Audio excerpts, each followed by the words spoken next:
이어서 우리가 이제 세포의 이동 기전에 대해서 살펴보는 시간을 가져보겠습니다. 세포의 이동 기전, 우리가 이걸 도대체 왜 알아야 하는 거냐, 궁금증이 있을 세포의 이동 기전이라는 것은 일단 세포가 움직이는 규칙성을 뜻합니다. 일종의 법규예요. 우리가 우리나라에 지금 차가 엄청 많아졌어요. 그죠? 시내 나가보면 돌아다니는 차량들이 어마어마하게 많은데 그 차량들이 돌아다닐 때 규칙이 없다면, 도로교통법이 없다면, 신호등이 없다면 차들은 지들 멋대로 여기저기 쿵쿵 박고 난리가 날 겁니다. 자, 그런 것들을 막기 위해서 도로교통법이 있고 신호등이 있는 거잖아요. 우리 몸도 마찬가지입니다. 우리 몸 안에 우리나라에 있는 차량보다 훨씬 어마어마하게 많은 숫자의 세포들이 존재하는데 걔네들이 규칙성 없이 지들 멋대로 움직인다면 말 그대로 지옥이 펼쳐질 거예요. 그래서 우리가 이 세포의 이동 기전이라 하면 세포가 움직일 때 가지는 일종의 규칙성이다, 이렇게 이해하시고 넘어가시면 되겠습니다. 자, 다음 페이지. 자, 우리가 세포가 움직이는데 크게 두 가지로 구분합니다. 자, 수동적 이동이냐, 능동적 이동이냐로 구분하는데 이거 구분은 간단하죠. 차 타고 다니냐, 걸어 다니냐. 기름을 쓰면 능동적 이동이고 걸어 다니면 수동적 이동이고 의미도 실 건 없고. 자, 우리가 여기서 알아봐야 될 것은 크게 두 가지 정도. 여기 확산과 삼투. 일단 이 녀석들이 시험 출제 빈도가 굉장히 높은 녀석들이고요. 그 다음에 나오는 게 여기 능동수송, 그리고 전 시간에 했던 식균작용. 자, 이건 누가 했어요? 백혈구가. 자, 이 정도로 해서 우리가 이번 시간에는 확산, 삼투, 이 능동수송 셋에 대해서는 확실하게 개념을 잡고 넘어가시고요. 나머지는 기본 개념 정도만 살짝 맛보기 정도로만 보고 가셔도 여러분들이 시험 문제 푸시는 데는 충분하실 거다, 이렇게 말씀드리겠습니다. 자, 일단 하나하나 살펴보는데 첫 번째 확산부터 살펴볼게요. 자, 우리가 확산에 대해서 알기 위해서는 일단 여기 고농도에서 저농도로 움직인다, 이런 표현이 있어요. 자, 이게 무슨 말인가? 여기서는 일단 우리가 용액의 개념에 대해서 조금 짚고 넘어갑니다. 자, 우리가 용액이라고 하면은 일단 소금물 같은 경우 예시로 들어봅니다. 자, 소금물이라는 용액이 있다면 이 소금물은 크게 둘로 나눌 수 있어요. 녹는 물질인 용질과 녹이는 물질인 용매, 이렇게 나뉘어집니다. 여기서 녹는 물질은 소금을 말하는 거고요. 녹이는 물질은 물을 말하는 거죠. 즉 물에 소금이 녹습니다, 그 이야기잖아요. 자, 물에 소금이 많이 녹아 있으면 고농도고요. 물에 소금이 적게 녹아 있으면 저농도입니다. 즉 물에 소금이 많이 녹아 있는 쪽에서 어느 쪽으로, 소금이 적게 녹아 있는 쪽으로 움직인다, 이 개념이 확산인 거예요. 이거를 우리가 혈액으로 예시를 바꿔볼게요. 자, 혈액이라는 용액이 있는데 혈액은 기본적으로 마찬가지로 얘도 기본은 전부 물이잖아요. 이 물 속에 뭐가 녹아 있느냐를 살펴보면 일단 산소와 이산화탄소 정도를 볼 수 있어요. 산소나 이산화탄소가 이 물 속에 많이 녹아 있는데, 자, 그러면 이 확산이라는 세포의 이동 기전을 살펴보면 농도가 높은 쪽에서 낮은 쪽으로, 즉 산소가 많이 있는 쪽에서 산소가 적게 있는 쪽으로 움직인다, 요 말이고, 이산화탄소가 적게 있는 쪽으로 움직인다. 자, 요 개념은 여러분들 우리 환기 생각하시면 조금 쉬워요. 우리 환기라 그러면은 창문 이 방 안에, 강의실 안에 문이 꽉 닫혀 있어요. 문을 다 닫아놨습니다. 창문이고 뭐고 싹 닫아놨어요. 그러면 저 혼자 이렇게 있다면 제가 산소는 계속 소모하고 이산화탄소는 계속 내뿜습니다. 그러면 이 방 안은 구조가 산소의 양은 적어지고 이산화탄소의 양은 많아지는 이런 현상이 벌어지는 거예요. 자, 창문을 열립니다. 창문은 대기의 농도가 항상 똑같아요. 지구의 대기 농도는 변하지 않습니다. 워낙 크고 방대하니까 그런 거겠죠. 자, 지구의 산소의 농도는 20.09% 정도 될 거고, 이산화탄소의 농도는 0.04% 정도 될 겁니다. 자, 어쨌든 안에 있는 산소의 양이 적고 밖에 있는 산소의 양이 많으니 문을 열면 밖에 있는 산소가 어떻게 돼요? 많은 쪽에서 적은 쪽으로 안으로 훅 들어옵니다. 마찬가지로 안에는 이산화탄소의 농도가 높으니 안에 있던 이산화탄소가 농도가 낮은 바깥쪽으로 쭉 빠져나가요. 요 현상을 우리가 뭐라고 부르는 거다? 확산이라고 부르는 거고, 우리 인체 내에서 이 확산 과정이 일어나는 곳이 어디냐라고 보면 우리 공기 환기되는 곳은 딱 한 군데뿐이죠. 어디에서? 폐에서.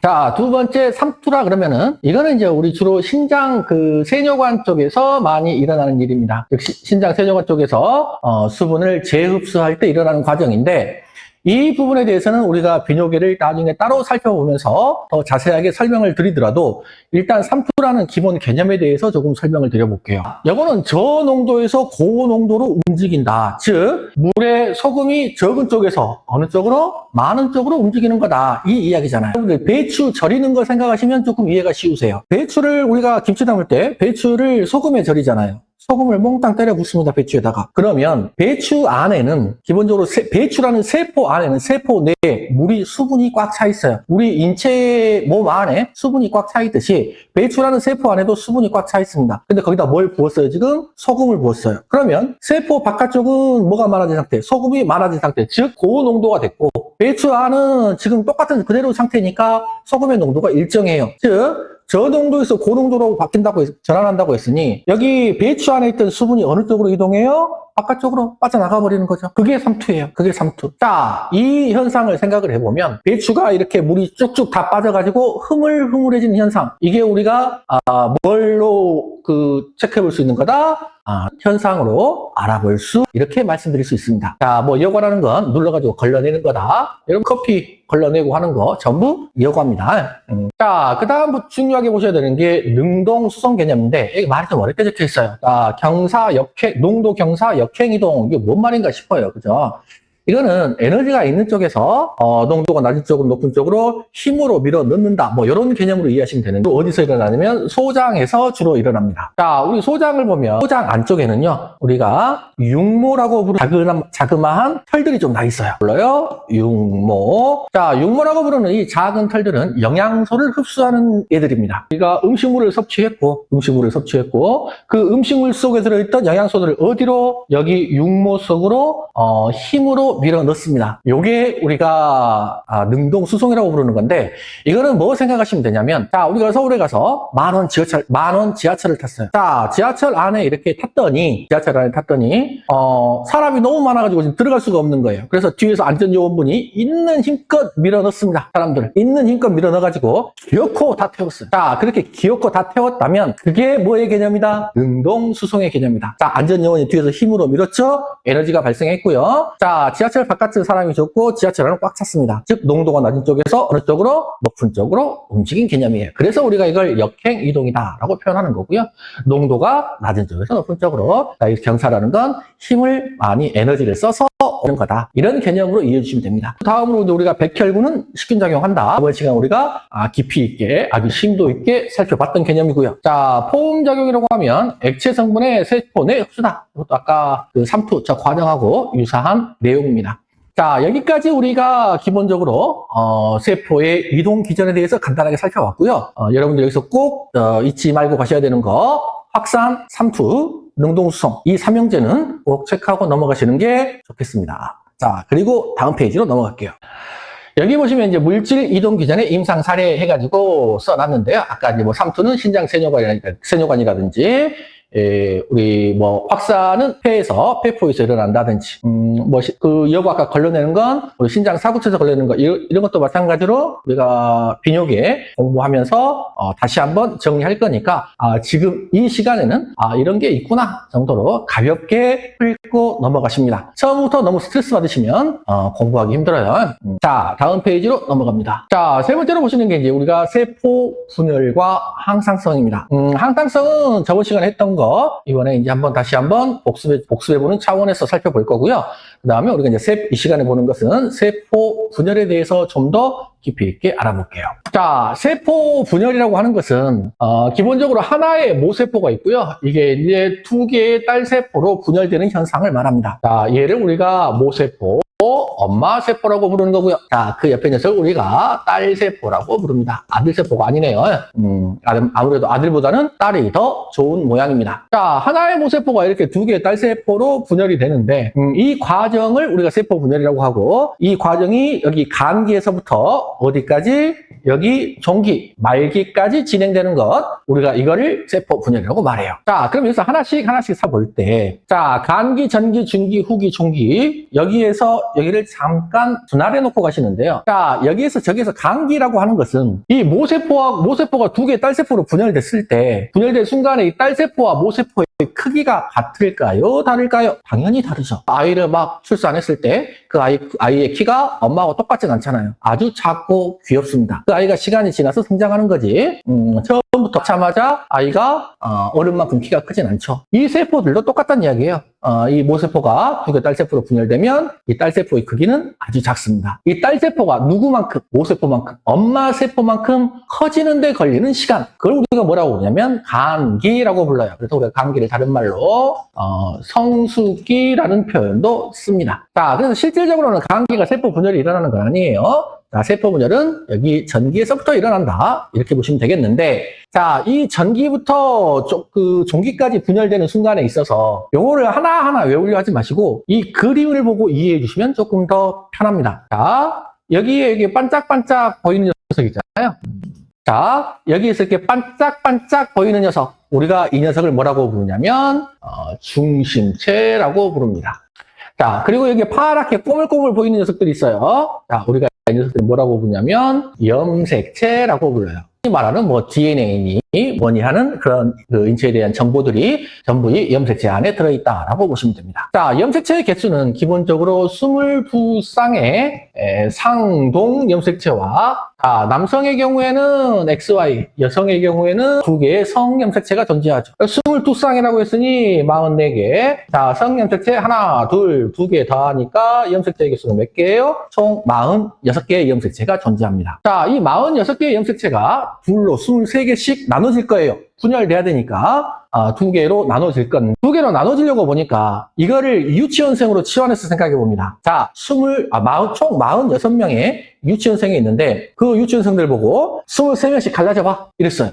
얘네들이 잘 알아서 자기들끼리 알아서 23명씩 나눠질 수 있을까요? 어렵죠. 아무래도 힘들다는 이야기입니다. 자, 그래서 이때는 유치원 선생님이 필요해요. 유치원 선생님의 인도가 필요한데 그 유치원 선생님이 누구냐?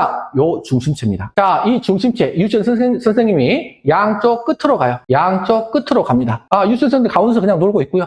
선생님도 양쪽 끝으로 가서 기준을 잡아주시는 거예요. 그리고 너네들이 알아서 양쪽으로 23명씩 와라 라고 하는 건데 문제는 이제 알아서 와라 유치원 선생님들이 양쪽 끝에 서 있고 염색체는 어디에 배열돼 있어요? 가운데 배열돼 있어요. 자, 여기서 유치원 선생님들이 양쪽 끝으로 가는 순간을 우리가 뭐라고 부르냐면 전기라고 부르는 거고요. 자, 그 끝에 가서 서고 여기 염색체가 중앙에 배열됐을 때를 우리가 뭐라고 부르냐면 중기라고 부릅니다. 자, 가운데 이제 46명의 유치원 선생님이 섰으면 얘네들을 23명씩 이제 나눠서 여기 양쪽으로 보내요. 이렇게 지금 유치원생들이 23명씩 나눠서 선생님들이 인도해서 보냅니다. 자, 요 순간 언제냐면 후기예요. 자, 그리고 둘로 이렇게 실질적으로 나눠져 버린 순간 요거를 우리가 종기 또는 말기라고 부릅니다. 순서만 기억하시면, 이 도식도만 기억하시면 어려울 게 전혀 없어요. 자, 다시 정리할게요. 유치원 선생님이 양쪽 끝으로 가는 순간이 전기. 자, 유치원생이 가운데 모이는 게 중기. 자, 그리고 유치원생들이 이제 양쪽 끝으로 가는 순간이 후기. 자, 둘로 나누어지면 말기.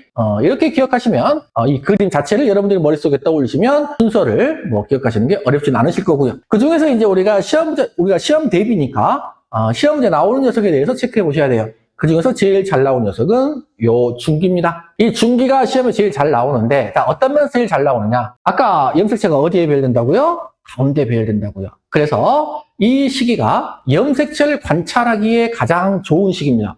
염색체를 왜 관찰하지? 우리 이거 검사할 때요. DNA 검사할 때. DNA 검사할 때 우리가 살펴보는 건 염색체의 배열 순서를 살펴봅니다. 근데 배열 순서를 보려면 어디가 어디에 있을 때? 가운데 있을 때가 가장 관찰하기가 편한 거죠. 이렇게 중구난방으로 막 흩어져 있을 때보다 가운데 줄 잘 서 있을 때가 관찰하기 가장 좋습니다. 그래서 우리가 DNA를 검사한다든지 할 때는 중기에 검사하는 거고, 실제 이제 시험 문제 나온다 그러면 염색체가 중앙에 배열되는 순서, 그 시기가 언제냐? 라고 묻거나 이 세포 분열 시기 중에서 가장 짧은 시기가 언제냐? 이걸 물어보는 경우가 있어요. 이 시기도 마찬가지로 요 중기입니다. 가장 짧은 시기. 가운데 모이는 시간대가 가장 짧다는 거고요. 그 다음에 이제 그럼 가장 짧은 시기를 물어봤으면 가장 긴 시기를 물어볼 때도 나오겠네요. 그럼 가장 긴 시기는 언제냐면 우리가 항상 무슨 일을 하든 간에 기초를 쌓는 게 가장 힘들고 어려워요. 시간이 가장 많이 오래 걸린단 말이에요. 기초 토대 쌓는 시간이. 그 시간이 언제냐? 전기입니다. 가장 짧은 시간은 중기, 가장 긴 시간은 전기. 그 다음에 우리 추가적으로 나온다면 뭐 성숙기 정도 조금 언급될 수 있을 것 같고, 일단 절대 잊지 말아야 되는 건 요 녀석 단골 시험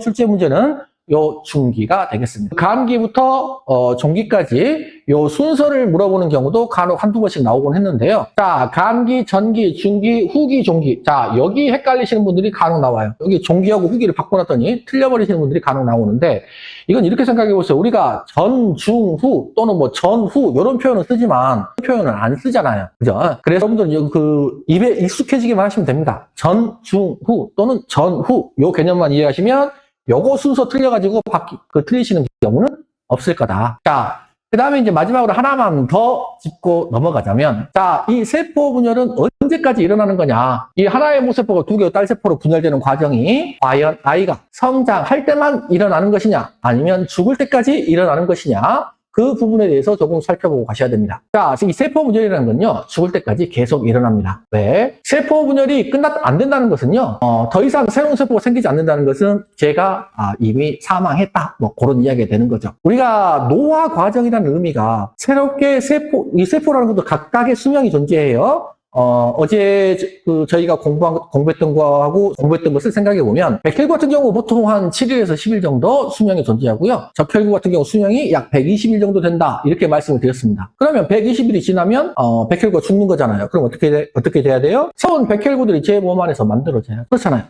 근데 제 몸에서 새로운 세포들이 만들어지는 속도보다 뭐가 빨라져 버리면, 제 몸에 있는 세포들이 죽어가는 속도가 빨라져 버리면, 우리가 그걸 뭐라고 표현하는 거? 노화라고 표현하는 거고, 어느 순간에 이 격차가 너무 커지게 되면 결국에는 생존이 불가능한 이런 상황까지 닥치게 됩니다. 자, 그러면 여기서 시험 출제 문제 하나 잠깐 살펴보고 가면, 실제 성인이 된 이후에도 세포 분열이 되는 경우가 무슨 케이스냐, 증거를 삼을 수 있느냐, 요게 시험 문제에서 종종 보이곤 해요. 자, 그러면 된 이후에도 세포 분열이 일어난다는 것은 기본적으로 우리가 머리카락이 자란다든지 아니면 뭐 손 발톱이 자란다든지 더 이상 키가 자라진 않죠. 그 이유는 우리가 성장판이 닫혔기 때문인 거고, 머리카락이나 손 발톱이 자란다거나 막 밀면 뭐 밀려 나와요? 때 밀려 나와요. 그죠?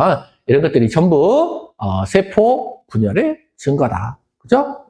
이렇게 살펴보시고 답안을 찾아주시면 됩니다. 자, 다음 페이지 넘어갈게요. 자, 여러분들 좋아하시는 핵심 요약, 이번 시간에도 가져왔습니다. 핵심 요약에 있어서 우리가 저번 시간에 공부했던 거, 우리 인체 구조의 체계를 구조를 살펴보면, 자, 어디서부터 시작해요? 세포에서부터 시작했습니다. 자, 세포가 모여서 조직을 형성하고, 조직이 모여서 기관, 우리 몸속에 하나의 장기를 형성했죠. 뭐 위나 이런 것들을 예시로 들어서 기억하시고, 형성해요. 기관계 시스템을 기관계라는 것은 우리 몸의 소화계, 호흡계, 피부계, 뭐 감각계, 내분비계 다양하게 존재하고 있는 것이고, 그중에 이제 소화계를 예시로 든다면 우리 소화계 어디서부터 시작해요? 구강에서부터 시작해요. 그리고 최종적으로 어디까지 갔었어요? 항문관까지. 즉, 구강에서부터 항문관까지 모든 단계를 통틀어서 우리가 뭐라고 불렀냐면 소화계라고 부릅니다. 이 계가 계통 시스템을 이야기하는 것. 자, 그리고 우리가 세포의 이동 기전, 세포가 움직이는데도 뭐가 필요하다?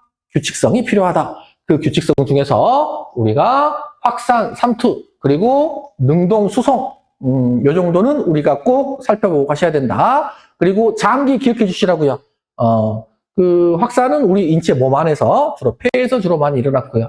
삼투 같은 경우는 우리 신장 세뇨관 쪽에서, 그다음에 능동수송은 우리 소장, 육모 쪽에서, 이렇게 장기를 통해서 기억하시면 조금 더 기억하시는 게 수월하실 거고요. 실제 시험 문제 출제하면서도 이런 장기를 물어보는 경우도 있으니까. 그 다음에 세포 분열은 방금 말씀드린 것처럼, 자, 언제에도 성인기에도 지속된다. 우리가 상처 회복하고 하는 것들도 전부 세포 분열이 돼야 상처가 회복되는 거예요. 마지막으로 항상성 유지. 자, 우리 항상성이라고 하는 것은 저번 시간에 한 거 복습하고 갑니다. 자, 외부의 상황하고 상관없이 내 몸의 상태를 항상 똑같이 일정하게 유지하고자 하는 성질, 저번 시간에 체온을 예로 설명을 드렸었고요. 우리가 항상성의 6가지 기전, 6가지 특성에 대해서 알아봤었는데요. 그게 첫 번째가 보상성, 두 번째가 자가조절성, 자, 세 번째가 피드백, 자, 네 번째가 상호보완성, 자, 다섯 번째가 오류나 이탈, 마지막 여섯 번째가 제한성. 이렇게 총 6가지의 항상성의 특성들 살펴봤 개념들. 여기에 대해서 뭐 완벽하게 암기하시라 이런 의미는 아니지만 그 대략적인 개념 정도는 우리가 체크하고 가시면 좋겠고, 그때 설명드린 바와 같이 체온을 예시로 기억해 두시면 조금 더 암기가 여기까지 말씀드리고 이번 시간 마무리 짓겠습니다. 여러분의 합격을 쉽게 풀어서 책임지는 D라인 송쌤이었습니다. 감사합니다.